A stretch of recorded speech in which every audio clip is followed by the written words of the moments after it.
এই ভিডিওতে আমরা মিশ্রণ সংক্রান্ত একটি গুরুত্বপূর্ণ সমস্যার সমাধান করব। এখানে বলা হয়েছে দুই প্রকার মিশ্রণে তামা এবং নিকেলের অনুপাত 2:1 এবং 7:2। তাহলে এখানে আনুপাতিক যোগফল হবে 3, এখানে আনুপাতিক যোগফল 9। প্রথমেই আমরা এই যে আনুপাতিক যোগফল যেটা 3 আছে তাকে 9 রূপান্তরিত করব। এর জন্য আমায় কি করতে হবে, এই যে অনুপাতটা আছে 2:1 এর প্রত্যেক পদকে আমি 3 দিয়ে গুণ করব, তাহলে পাবো আমি 6:3। আর দ্বিতীয় অনুপাত যেরকম আছে 7:2, এটাকে আমি অ্যাজ ইট ইজ রেখে দেবো। তাহলে আমার দুটো ক্ষেত্রেই আনুপাতিক সমষ্টি 9 হয়ে গেল, সমান হয়ে গেল।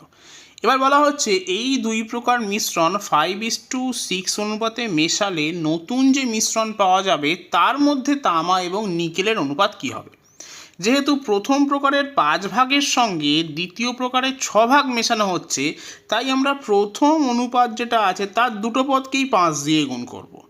তাহলে আমি পাবো 30:15। একই লজিকে আমরা এই যে দ্বিতীয় অনুপাতটা দেওয়া আছে এর প্রত্যেকটা পদকে আমি 6 দিয়ে গুণ করব এবং পাবো 42:12। তাহলে মেশানোর পর তামার মোট পরিমাণ হবে 30 যোগ 42, তার মানে 72, এবং নিকেলের মোট পরিমাণ হবে 15 যোগ 12, তার মানে 27।